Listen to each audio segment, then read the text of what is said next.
Hello students, कैसे हो? Welcome to my YouTube channel. तो अगले लेक्चर में हमने कंसंट्रेशन और डिफरेंस यूनिट्स की बात कर रहे थे। तो कंसंट्रेशन और मोलारिटी क्या होता है, कैसे फाइंड आउट किया जाता है। अगर डिफरेंट केस रहेंगे, मोलारिटी में हमने डिफरेंट चार टाइप के केस देखे थे, तो कैसे मोलारिटी फाइंड आउट किया जाता है वो सब कुछ देख लिया है। आज हम देखने वाले हैं नॉर्मलिटी। ठीक है, तो नॉर्मलिटी हम कैसे फाइंड आउट कर पा रहे हैं। तो सबसे पहले हम सीखेंगे कि नॉर्मलिटी क्या होती है, जिसे हम कैपिटल एन लेटर से डिनोट करते हैं। ठीक है, तो नॉर्मलिटी की सिंपल डेफिनेशन अगर मैं बता दूं तो ये है कि number of gram equivalents, number of gram equivalents पर 1 लीटर सॉल्यूशन। ठीक है, number of gram equivalents of solution, of solute, number of gram equivalent of solute पर 1 लीटर सॉल्यूशन। ठीक है, ओके। तो आपको क्वेश्चन होगा कि भाई ग्राम इक्विवेलेंट्स क्या है। ओके, तो वो हम अभी सीखने वाले हैं, लेकिन पहले मैं इसका सिंपल मतलब बता दूं कि ग्राम इक्विवेलेंट है, उसका मतलब ये हो रहा है कि weight of solute upon equivalent mass of solute. ठीक है, जैसे मोलारिटी में हम ग्राम इक्विवेलेंट की जगह पे क्या लेते थे, नंबर ऑफ मोल्स लेते थे। तो मोल्स का मतलब क्या था कि weight of solute upon molecular mass. ठीक है, तो यहाँ पे भी ग्राम इक्विवेलेंट में भी वेट ऑफ सॉल्यूट तो है ही, लेकिन जब मोल्स थे तो तब मोलिक्यूलर मास लेते थे यहाँ पे, और ग्राम इक्विवेलेंट है तो हमें क्या लेना है, इक्विवेलेंट मास लेना है। ओके, तो अगला क्वेश्चन रहेगा कि इक्विवेलेंट मास कैसे फाइंड आउट किया जाता है। तो वो अभी हम सीखेंगे। पहले ये जो डेफिनेशन है, नॉर्मल सॉल्यूशन कैसे बनाया जाता है, वो हम एक एग्जांपल से समझ लेते हैं। ठीक है, मान लीजिए मुझे 1 नॉर्मल H2SO4 सॉल्यूशन बनाना है। ओके, 1 नॉर्मल H2SO4 का सॉल्यूशन बनाना है, तो कैसे बनाएंगे। ठीक है, तो फिर से अगर ये मेजरिंग फ्लास्क है, 1 लीटर कैपेसिटी का मेजरिंग फ्लास्क है, ऐसा मान लेते हैं 1 लीटर कैपेसिटी का। ओके, अब मुझे क्या करना है, 1 लीटर सॉल्यूशन में कितना अमाउंट सॉल्यूट का डिजोल्व करना है, gram equivalents. That means amount equal to its equivalent mass. Okay, तो H2SO4 का जो मोलिक्यूलर मास है वो हमें मालूम है 98 ग्राम पर मोल है, 98। ओके, और उसकी जो बेसिसिटी है, एन फैक्टर, वो 2 है। तो मैं अगर मोलिकुलर मास को उसकी बेसिसिटी से डिवाइड करूँगा तो वो मुझे H2SO4 का इक्विवेलेंट मास देगा। घबराएगा मत, अभी हम डिटेल में सीखने वाले हैं। ओके, एसिड रहेगा, बेस रहेगा, सॉल्ट रहेगा, रेडॉक्स रिएजेंट रहेंगे, तो इक्विवेलेंट मास कैसे फाइंड आउट करना है वो अभी हम डिटेल में सीखने वाले हैं। ओके, तो मोलिकुलर मास को, एसिड है उसकी बेसिसिटी से अगर हम डिवाइड कर देंगे तो जो हमें मास मिलेगा वो उसका इक्विवेलेंट मास होगा। तो H2SO4 का इक्विवेलेंट मास कितना रहेगा, 49 ग्राम पर इक्विवेलेंट। ठीक है, जैसे मोलिकुलर मास का यूनिट है ग्राम पर मोल। ओके, उसी तरह इक्विवेलेंट मास के उसका यूनिट है ग्राम पर इक्विवेलेंट। ठीक है, तो अगर मैं यहाँ पे 49 H2SO4 ले लेता हूँ, 49 ग्राम H2SO4। ओके, तो ये मैं सिर्फ एग्जाम्पल के तौर पे समझा रहा हूँ। ओके, इसीलिए बता रहा हूँ कि हमें जब भी H2SO4 का सॉल्यूशन बनाना होता है तो हमें H2SO4 में पानी कभी नहीं डालना चाहिए। ओके, पहले हमें पानी लेना होता है, कैलकुलेटेड क्वांटिटी बजे पानी लेना होता है, और उसके बाद ड्रॉप वाइज हमें H2SO4 डालना होता है। कभी भी H2SO4 में पानी नहीं डालना है। क्यों? क्योंकि वो हाईली एक्सोथर्मिक रिएक्शन है। अगर आप H2SO4 में पानी डालोगे तो इतनी फास्ट रिएक्शन होगी, एक्सोथर्मिक रिएक्शन, तो इतनी हीट इवॉल्व होगी कि वो हीट से पानी उड़ के आपके चेहरे पर लग सकता है। ठीक है, लेकिन मैं एक एग्जाम्पल के तौर पे समझा रहा हूँ, तो मैं अभी H2SO4 में थोड़ा थोड़ा पानी डालने वाला हूँ।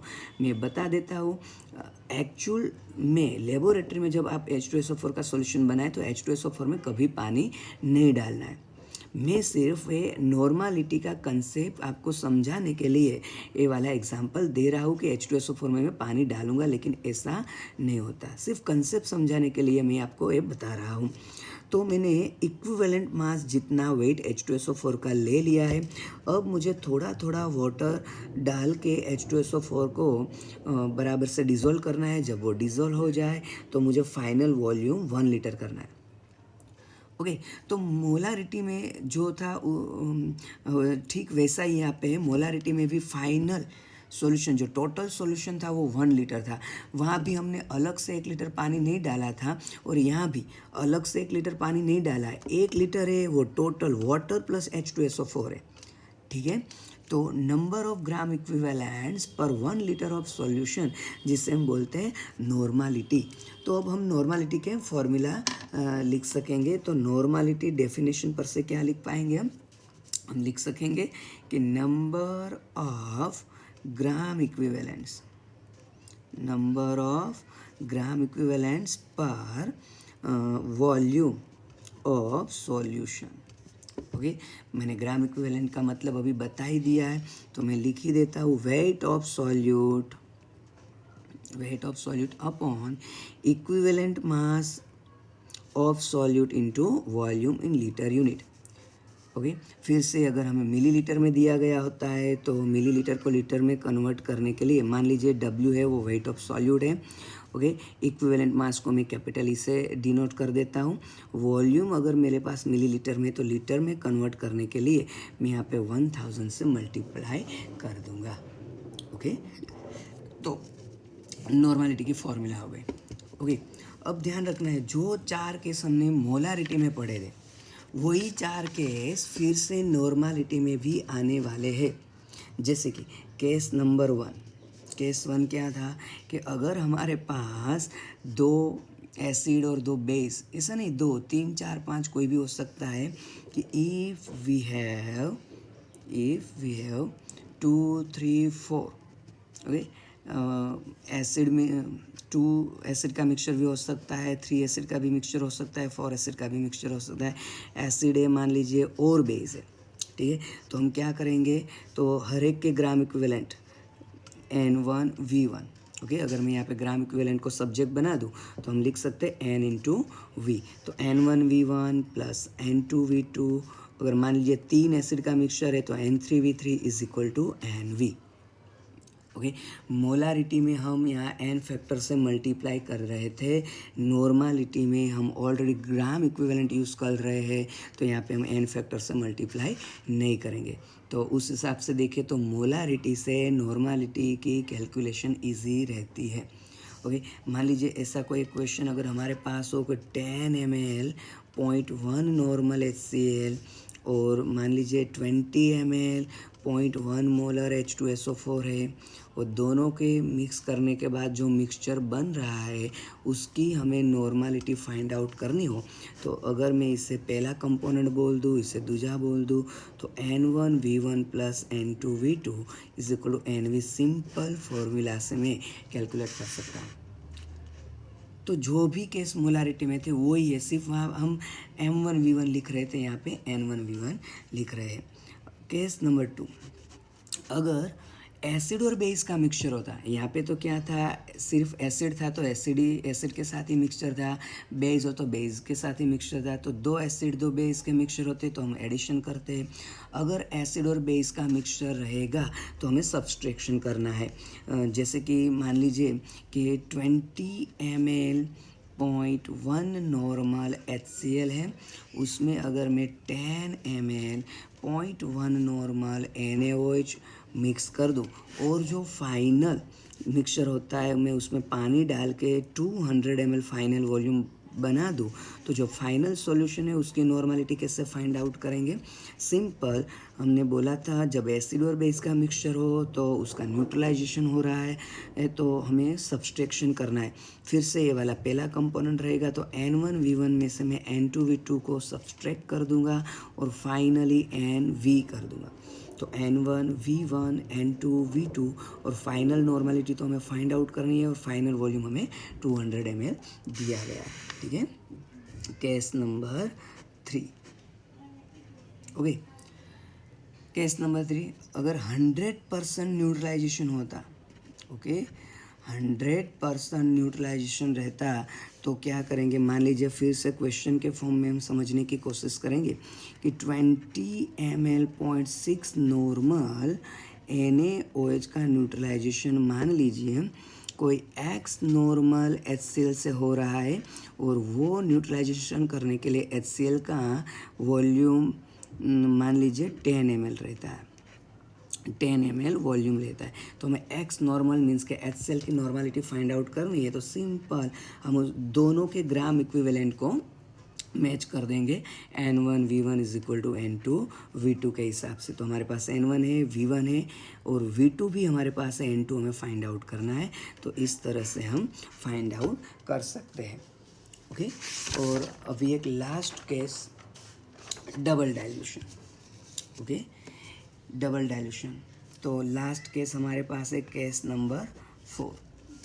ठीक है, केस नंबर 4 कि डबल डाइल्यूशन रहेगा तो क्या होगा? डबल डाइल्यूशन, ठीक है, तो फिर से जैसे मोलारिटी में हमने समझा था कि मान लीजिए मेरे पास 20 ग्राम NaOH है, कितना है ना 20 ग्राम, मैंने उसे पानी में डिज़ोल्व करके सॉल्यूशन बना दिया है। ओके, और मान लीजिए पानी में डिज़ोल्व करके मैंने 2 लीटर सॉल्यूशन बना दिया है। ठीक है, और ये 2 लीटर सॉल्यूशन में से मैंने 50 ml सॉल्यूशन को अलग कर दिया है और फिर से उसमें पानी डाल के मैंने मान लीजिए 500 ml बना दिया है।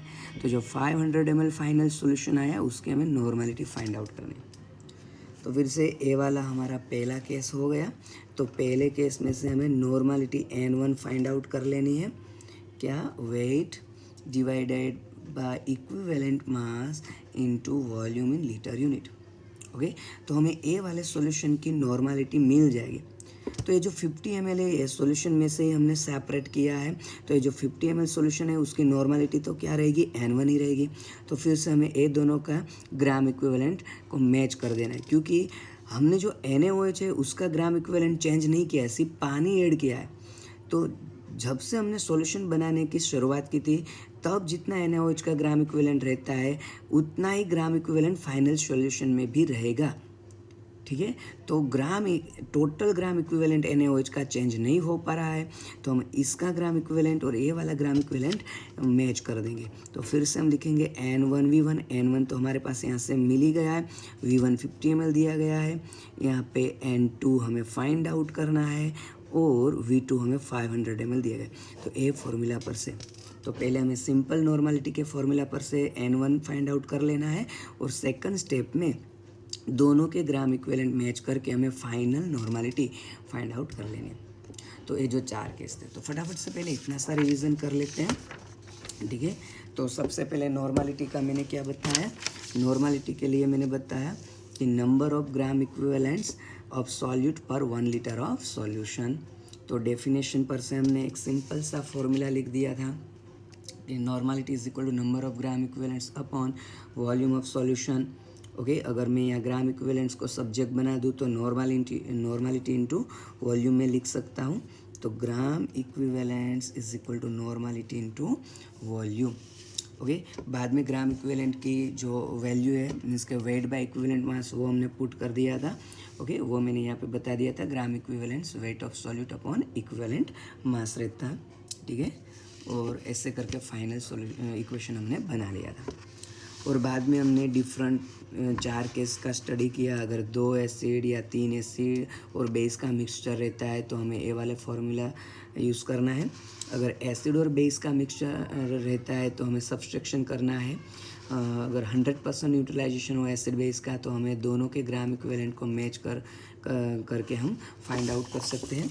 और लास्ट जो केस है डबल डाइल्यूशन का, उसमें भी हमने बोल दिया कि पहले जो सॉल्यूशन बना रहे हम उसके पर से हमें N1 फाइंड आउट कर लेना है, और बाद में सेकंड जो स्टेप है उसमें में दोनों के ग्राम इक्विवेलेंट्स मैच करके हम फाइनल सॉल्यूशन की नॉर्मलिटी फाइंड आउट कर सकते हैं। ठीक है, अब मेन क्वेश्चन है कि एसिड है तो उसका एन फैक्टर मीन्स के बेसिसिटी कैसे फाइंड आउट की जाती है, बेस है तो उसकी एसिडिटी मीन्स का एन फैक्टर कैसे फाइंड आउट किया जाता है, सॉल्ट हो तो हमें उसका इक्विवेलेंट मास कैसे मिलेगा वो हमें समझना है। तो हम स्टेप बाय स्टेप सबसे पहले लेते हैं एसिड के लिए। ठीक है, तो equivalent mass of acid, equivalent mass of acid, तो क्या कैसे एसिड का इक्विवेलेंट मास कैसे फाइंड आउट करेंगे, तो molecular mass of acid divided by N factor. तो एन फैक्टर और हम बोल सकते हैं एसिड के लिए उसकी क्या होती है, बेसिसिटी होती है। ठीक है, तो एन फैक्टर और बेसिसिटी तो कैसे फाइंड आउट किया जाता है। ओके, तो पहले एग्जांपल देख लेते हैं कि अगर मैं HCl को पानी में डाल दूंगा तो आयोनाइजेशन होके वो एक H+ डिसोशिएट करेगा, H++Cl-। तो एसिड की बेसिसिटी और एन फैक्टर किससे बोला जाता है कि when we dissolve acid in water then how many numbers of proton came out. ठीक है, तो जितने भी प्रोटॉन डिसोशिएट होके बाहर आएंगे वो number of proton he acid की क्या बोली जाती है, बेसिसिटी बोली जाती है। ठीक है, तो बेसिसिटी क्या रहेगी, हम कह सकते हैं okay it is the number of proton dissociates from acid when dissolved in water. तो नंबर ऑफ प्रोटॉन, तो हम देख सकते हैं HCl के केस में एक ही प्रोटॉन डिसोशिएट होके आ रहा है, तो हम बोल सकते हैं HCl की जो एन फैक्टर है बेसिसिटी है 1 है। तो अगर मुझे HCl का इक्विवेलेंट मास फाइंड आउट करना हो तो उसके मोलेक्युलर मास से हमें 1 से डिवाइड करना पड़ेगा, मोलेक्युलर मास को 1 से डिवाइड करना पड़ेगा। मीन्स कि मैं बोल सकता हूँ HCl का मोलेक्युलर मास और इक्विवेलेंट मास दोनों एक ही है। अगर मोलेक्युलर मास इक्विवेलेंट मास एक रहेगा तो मैं ये भी बोल सकता हूँ कि जो 1 मोलर HCl है वो 1 नॉर्मल HCl भी है, दोनों एक ही है। ठीक है, ओके, अगर मान लीजिए मेरे पास H2SO4 रहता तो हम जब उसे वाटर में डिज़ोल्व करते वाटर में तो हमें मालूम है वो 2H+ बाहर निकाल सकता है, आयोनाइजेशन से 2H+ डिसोशिएट हो पा रहे, तो हम बोल सकते हैं कि उसका एन फैक्टर 2 रहेगा। तो उसका इक्विवेलेंट मास अगर हमें फाइंड आउट करना है तो मोलेक्युलर मास को हमें 2 से डिवाइड करना पड़ेगा। ठीक है, ओके, लेकिन कई के हम थोड़े से एक्सेप्शन के बारे में बात कर दें। अगर मेरे पास H3PO2 है जिसे हम बोलते हैं हाइपोफॉस्फरस एसिड, और एक रहता है H3PO3 जिसे हम बोलते हैं फॉस्फरस एसिड, और एक हमारे पास है H3PO4 जिसे हम बोलते हैं फॉस्फोरिक एसिड। क्या बोलते हैं, फॉस्फोरिक एसिड बोलते हैं। अगर कई बार क्या होते हैं बच्चे रट लेते हैं कि एसिड में जितना प्रोटॉन रहता है उतना ही उसका एन फैक्टर है, लेकिन ऐसा नहीं है। आप देख सकते हैं तीनों में चाहे हाइपोफॉस्फरस एसिड हो, चाहे फॉस्फरस एसिड हो या फॉस्फोरिक एसिड हो, ये तीनों में 3 प्रोटॉन है, लेकिन इसकी बेसिसिटी सिर्फ 1 है, इसकी बेसिसिटी सिर्फ 2 है, इसकी बेसिसिटी 3 है। आप बोलेंगे वो कैसे, तो हम स्ट्रक्चर ड्रॉ करके समझ सकते हैं। ओके, H3PO4 है, उसका स्ट्रक्चर कैसा रहेगा कि double bond OH OH OH। Okay, phosphorus acid का कैसा रहेगा, डबल बॉन्ड O, एक H रहेगा और 2 OH रहेगा। ठीक है, और H3PO2 का हम ड्रॉ कर दे तो H H और OH रहेगा। ओके, तो स्ट्रक्चर पर से हम देख सकते हैं कि इसके पास 3 प्रोटॉन है, लेकिन वो तीनों प्रोटॉन में से सिर्फ एक ही प्रोटॉन है वो ऑक्सीजन के साथ जुड़ा हुआ होता है। ओके। तो ए वाला OH बॉन्ड है वो पोलर बनता है, ठीक है, पोलर है। लेकिन हाइड्रोजन और फॉस्फोरस की इलेक्ट्रोनेगेटिविटी है वो लगभग सेम ही रहती है, थोड़ा सा गैप है नो डाउट, लेकिन ये दोनों की इलेक्ट्रोनेगेटिविटी में इतना ज़्यादा गैप नहीं है कि जिससे बॉन्ड पूरी तरह से पोलर बन सके। तो जब मैं H3PO2 हाइपोफॉस्फरस एसिड को पानी में डालूंगा तो पानी भी पोलर है, हमें आगे सीख लिया है, जो पोलर सॉल्यूट है वो पोलर सॉल्वेंट में ही डिजोल्व होगा। तो यहाँ पे ए वाला बॉन्ड ही पोलर है, तो जब H2O में डालूंगा तो सिर्फ इसका ही डिसोसिएशन होगा।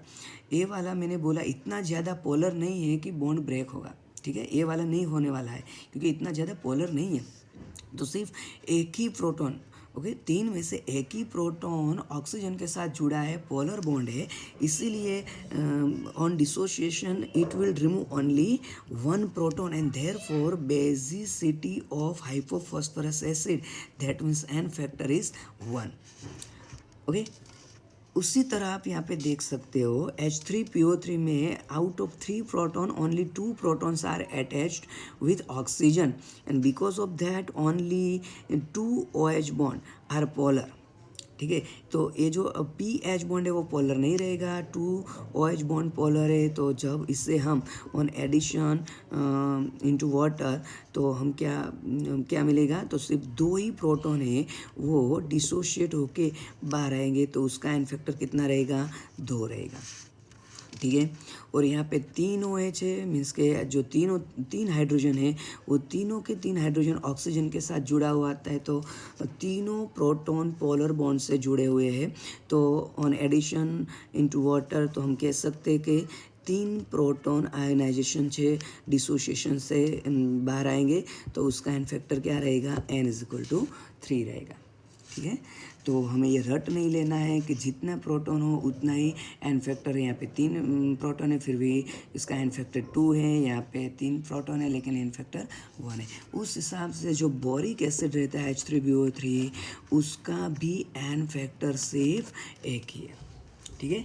तो एसिड का इक्विवेलेंट मास कैसे फाइंड आउट किया जाएगा, तो एसिड का इक्विवेलेंट मास फाइंड आउट करने के लिए मॉलिक्यूलर मास को हमें एन फैक्टर मीन्स के बेसिसिटी से डिवाइड करना पड़ेगा। तो बेसिसिटी क्या रहता है, तो हमने बोल दिया कि basicity it is the number of H+ dissociated from acid, के जब हम एसिड को पानी में डालेंगे तो कितने प्रोटॉन डिसोशिएट होके बाहर आएंगे। तो हमने HCl का एग्जांपल लिया H2SO4 जो H2 मीन्स के हाइपोफॉस्फरस एसिड है, ओके।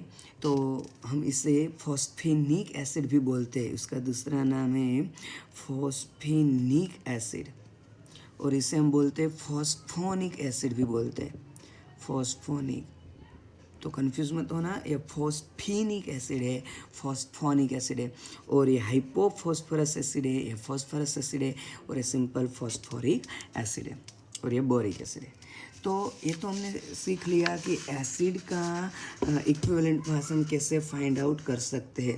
अब हम देखेंगे बेस का इक्विवेलेंट मास कैसे फाइंड आउट करेंगे। तो इक्विवेलेंट मास ऑफ बेस, तो फिर से molecular mass of base divided by N factor, और एन फैक्टर नहीं लिखना है तो हम लिख सकते हैं एसिडिटी। तो बेस को क्या होती है, अपनी एसिडिटी, जैसे एसिड को बेसिसिटी होती है उसी तरह बेस को एसिडिटी होती है, ठीक है।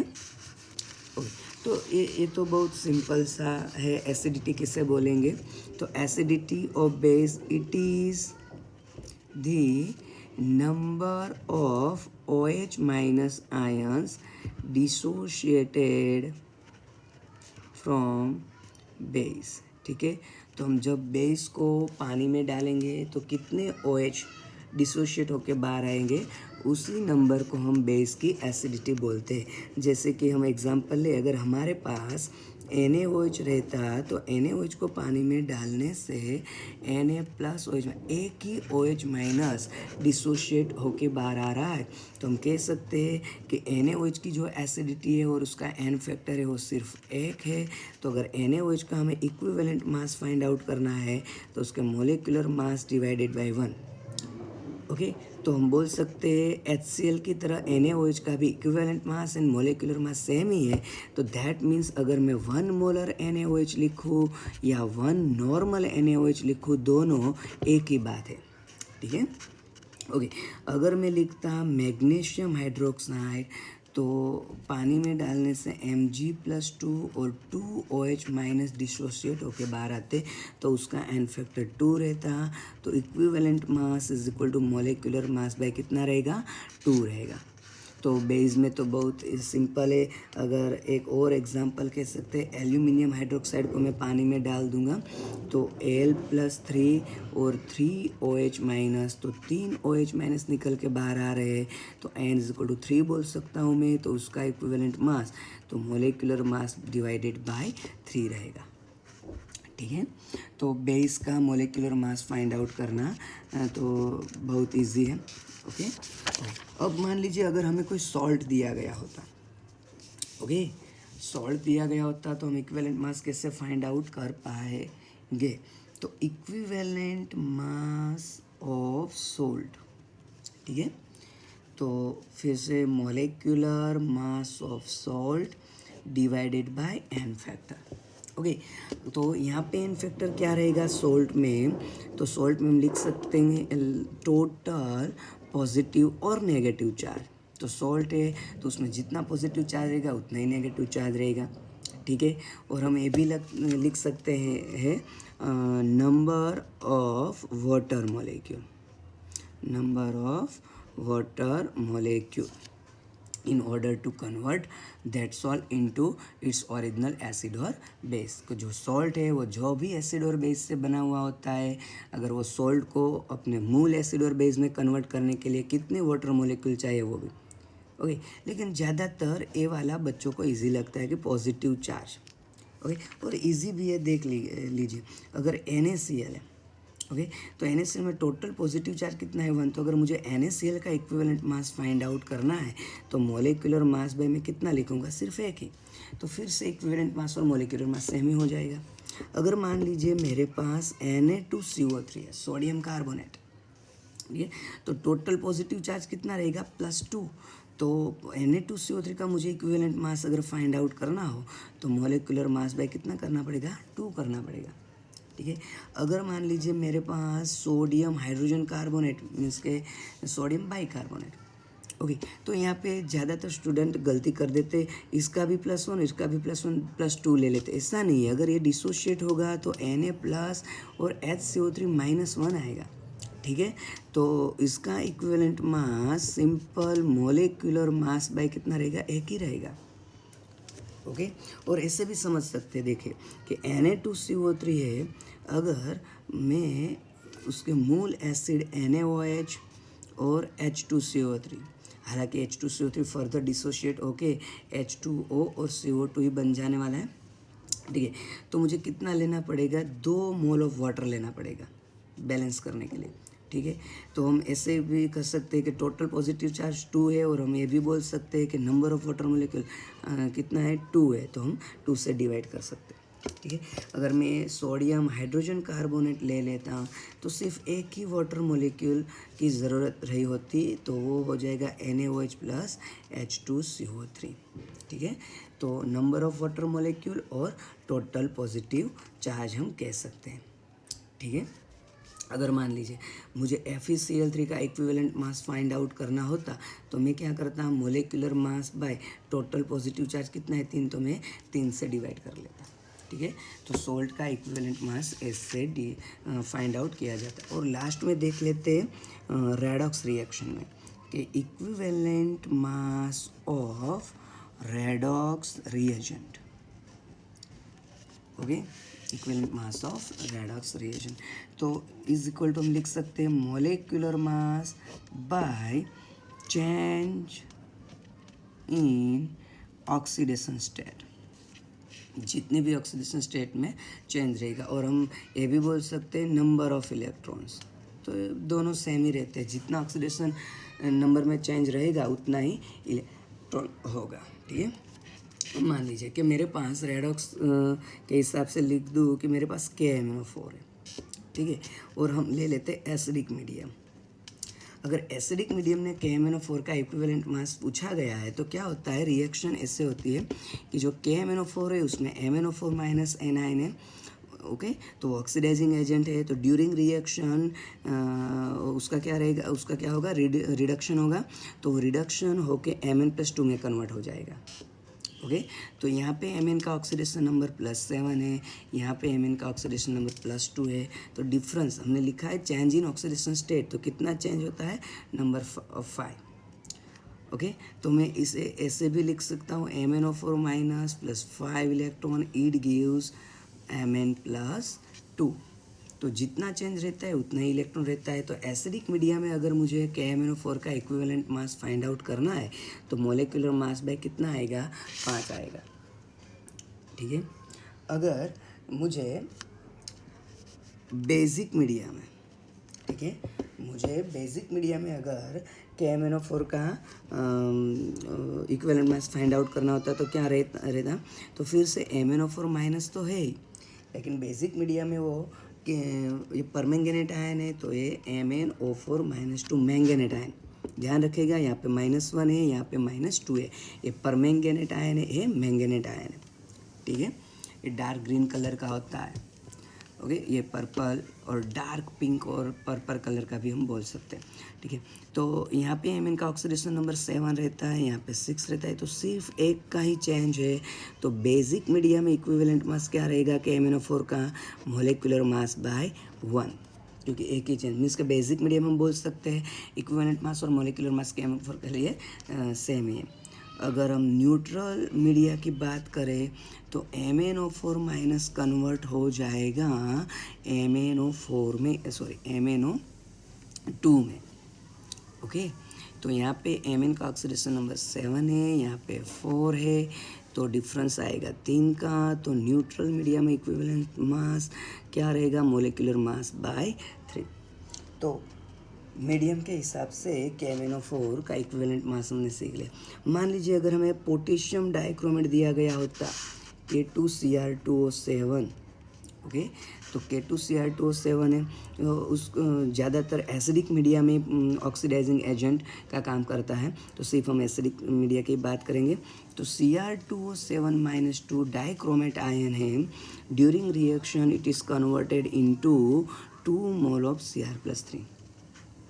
तो इक्विवेलेंट मास फाइंड आउट करने के लिए हमें जो ऑक्सीडेशन नंबर चाहिए वो 1 मोल रिएजेंट में, रिएक्टेंट मॉलिक्यूल में जितने भी एटम हो, देखिए यहाँ पे 2 क्रोमियम है तो मैं 2 क्रोमियम की ही बात करूँगा, ठीक है, तो यहाँ पे भी मुझे 2 क्रोमियम ही करना पड़ेगा, इसलिए मैंने 2 से मल्टीप्लाई कर दिया।